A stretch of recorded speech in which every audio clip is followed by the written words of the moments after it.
Go get him, Milo. You're the one who makes him play. Go get him.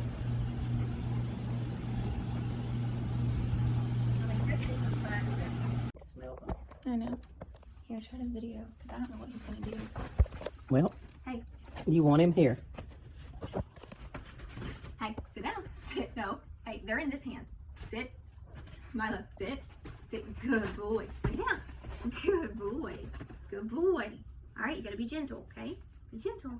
There. You got your bites. Yeah. Good boy. Yeah, there's more, but not yet. Not yet. All right, grab him again so I can give Butter another bite. Hey!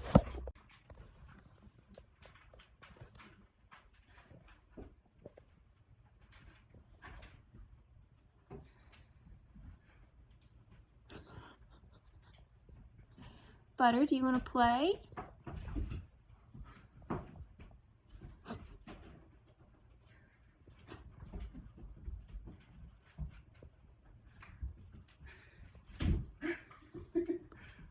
Butter, do you want to play?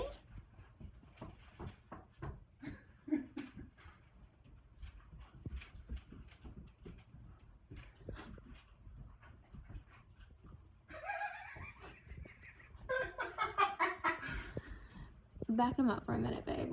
Give Butter a chance. Keep him out, but let Butter kind of do the approaching. Okay. Come here. Good boy, Milo. Good boy.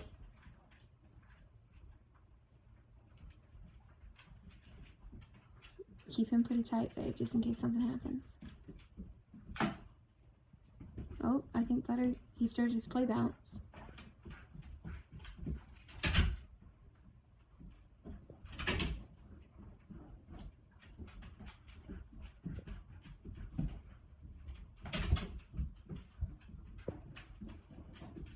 That's weird. She's eating that bone. He's running out. I was gonna say, don't let him hump him.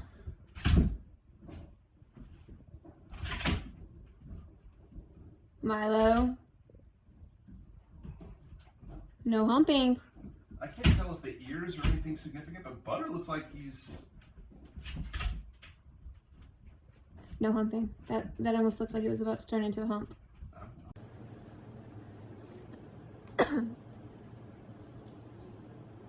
Well, it's 2 in the morning and I'm up puking.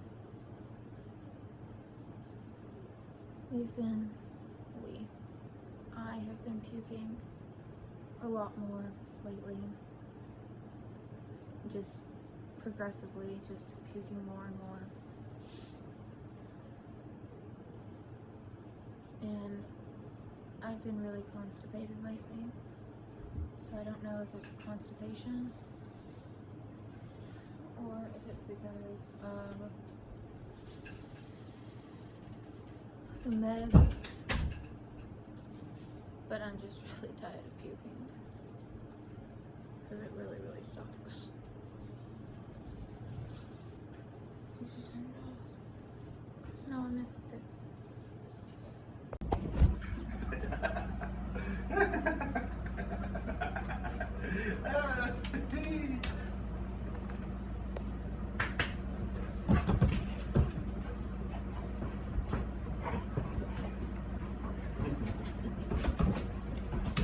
Alright, man. I'm heading out. Hey guys, we are, it's going to be a little quick update. We are getting ready to go to Houston. It's been a long couple of days here, but we are we're getting some checkups in Houston just to make sure that the cabomedics is working, and I don't know, there's no scans, just a bunch of blood work today, or blood work this week. But that being said, we're also getting some hooking up with a pain specialist to make sure that we have the adequate Quality of life. adequate quality of life. Yeah. So we are we're getting ready. I now have a UTI. Hey, that's fun too. Yeah, we gotta go pick up stuff from CVS before we leave. before we leave here. To pick up. And so do I, apparently. So yay.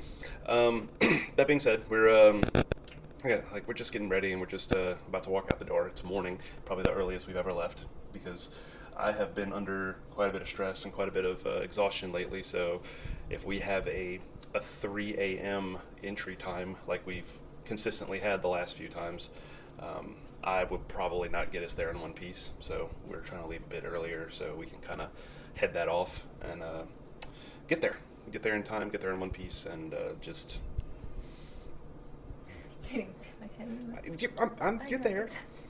We've been not videoing here lately since our last major update, just simply because there really hasn't been much going on that is noteworthy.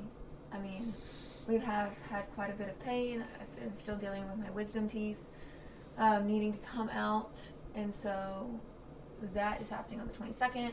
So not this Friday, but next Friday, I'll have my wisdom teeth out, and I've been vomiting a lot. And so I'm hoping that after my wisdom teeth are out, that will help some of the nausea and vomiting. Because she's already got one impacted, and they suspect infection. So, Yeah. so yay. But we'll see. We'll see what happens. We've got like 10 different reasons why nausea could be happening and vomiting could be happening. So it's kind of like, all right, let's just start weeding down the possibilities. And the UTI was the first one, so let's see if that happens. And then, also, food intake has been really difficult because of the nausea. So We went to the doctor yesterday for the UTI. Last time we were in Houston, I was 122, and now I weigh 104. Yeah, 104.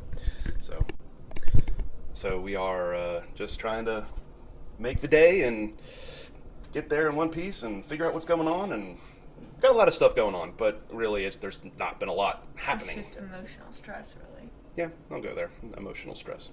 Anyway, anything else you want to say before I cut it up? I'm tired. Yeah, I know.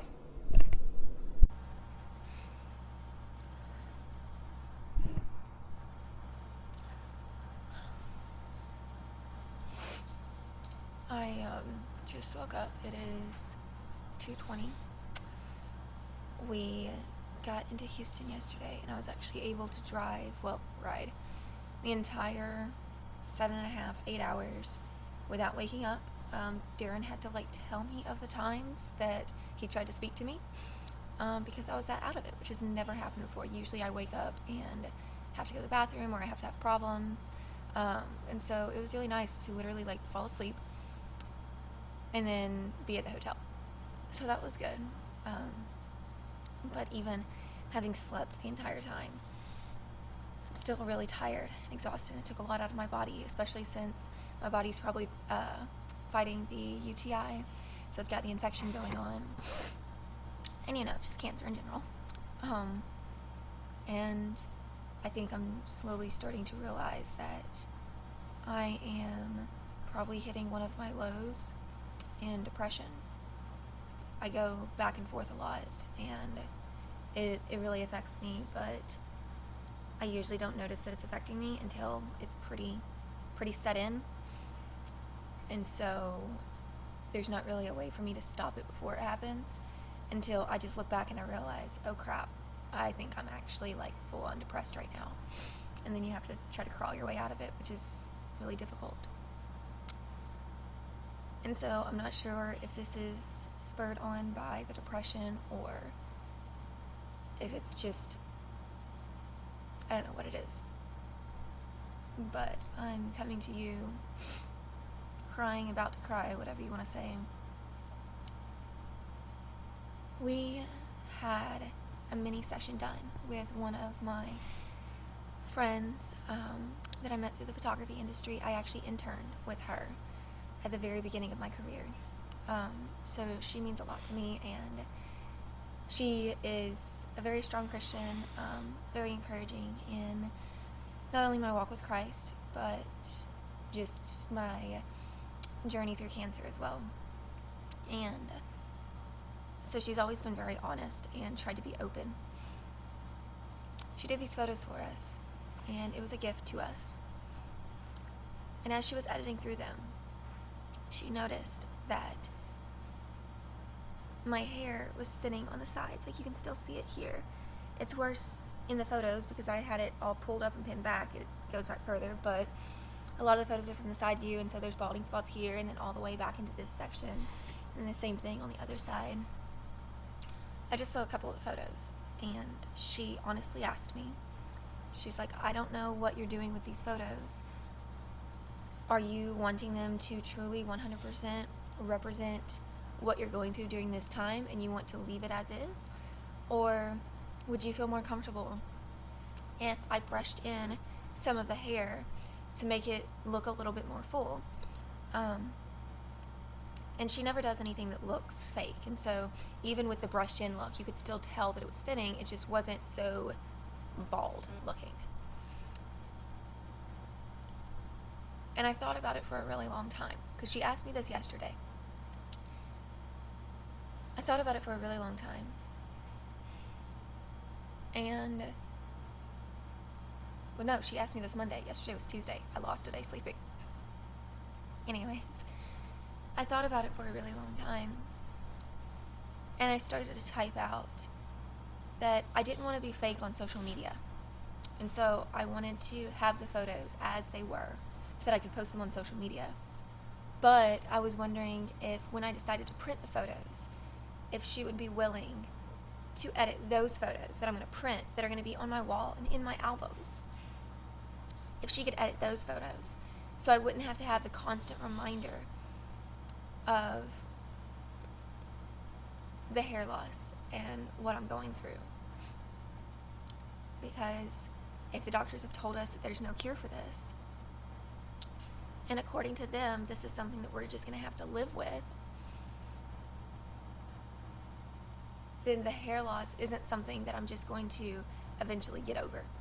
It's something that is always going to be there. And then as women age, their hair thins as well, and so it's like problem on top of problem, compounding onto each other. And I didn't like the way that looked, and I didn't like the idea of looking at photos on the wall of me and Darren and my eye immediately being drawn to cancer. And so I started texting that out, asking if she could just edit the ones that we would be printing or putting in our Christmas, Christmas cards to send out to people.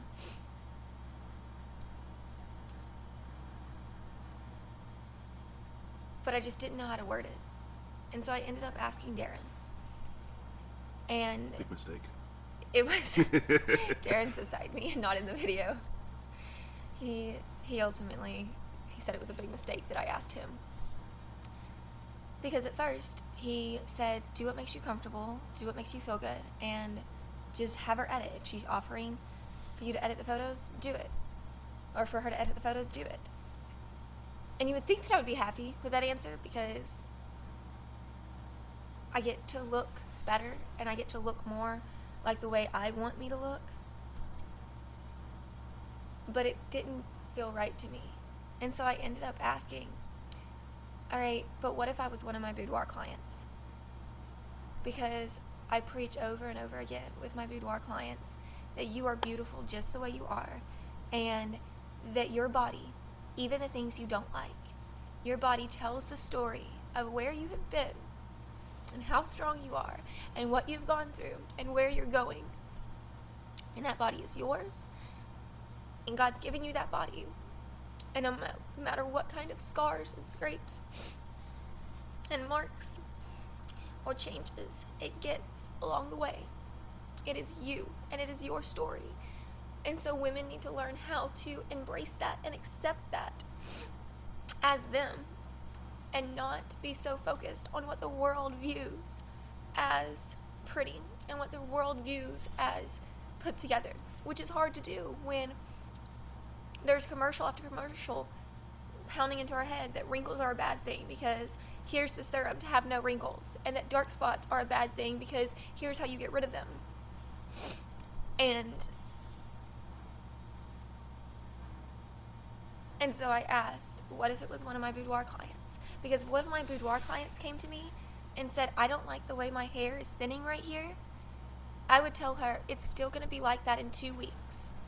And so, no, I'm not going to edit it out, because that is you. That is what you're going through right now. That is who you are. It's a representation of you. And the entire point of this session, the entire point of you doing these photos, is for you to be able to see yourself as beautiful and see yourself the way other people see you. And us changing your physical appearance isn't going to help you do that. It's just going to feed into the lie of what the world tells you you have to be. And so he asked me, he's like, all right, well then I think it's just a matter of whether you're going to walk the talk. Because if you're telling that to other women, you can't be hypocritical. And it hit really hard because he's right. Like, I've always tried to live a life where I'm not hypocritical. It's why I'm so upfront and honest when I'm talking about God and our need for him, that I need him too, and I am a total screw up. And I sin, and I'm not perfect. It's the same thing in this scenario. I can't be preaching to other women that they need to accept their bodies and that their bodies tell this wonderful story if I'm going to say yes to my photographer when she offers to change something that I'm uncomfortable with. Does that make me comfortable with her right now? No. And I'm not sure how I'm going to post, or not post, but I'm not sure how I'm going to print these photos and have them on my wall and look past them and be okay with it right now. But I have to believe that in taking a step to the acceptance of what I look like right now because of what I'm going through, that one day, whether it be in a week when my emotions calm down, or whether it takes 2, 3, 5, 10 years, I'll be able to look at the photos and I'll be able to appreciate them and I'll be able to see the beauty in them. And as Darren says, we are all souls trapped in our flesh prisons. And he looked at that photo, and I saw the bald spot, and I saw my dress falling off of me because I've lost so much weight. And he said, the only thing I see is your face. The only thing I see is my hand on your face and us about to kiss. I see the woman that I love. And that's it. I don't see your thinning hair or your lips or your body. I see you. And so I say this to say, I know that one of the reasons that God has me doing the boudoir is because I need it just as much as every single woman who walks into my studio needs it. I say this, or I do this, because it helps me just as much as I hope that it helps every single one of you. And this isn't a sales pitch. This isn't, hey, book a session. This is just the heart behind why I push through all the pain that I am in to keep on doing what I feel like I'm called to do. Because I can't imagine not doing it. I spent 9-10 months not doing it and learning so much during the process. When it all comes down to it, I just want to be able to help other women who've gone through hard stuff, who are going through hard stuff. I can't make it all better. Only God can. But I can at least be there for you.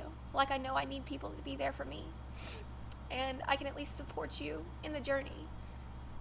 Like so many of you are supporting me during my journey. And I can at least remind you that you're beautiful, even if you don't feel like it. And I can remind you of what's on the inside is what counts, even when the world says something opposite. And I need people to know that I understand that it's hard. This cancer journey has taught me beyond anything else that I've gone through, and I've gone through a lot, that it's hard to hear those words and to accept your body. But it's a daily walk. It's a daily choice. And some days are better than others. But it's a choice. And it's a choice that we can keep on making. And hopefully, as time goes on, it's a choice that becomes easier and easier. I can't tell you that this will be the last time I get on here and talk about my thinning hair, because I'm still gonna have problems with it. It's not something that after this conversation, I'm going to look in the mirror and be like, oh yeah, I embrace it, I love it, because I don't. But I'm choosing in this circumstance to let it go and to be okay with it. And to recognize that there's still beauty. There's still beauty despite the thing that I see as not beautiful.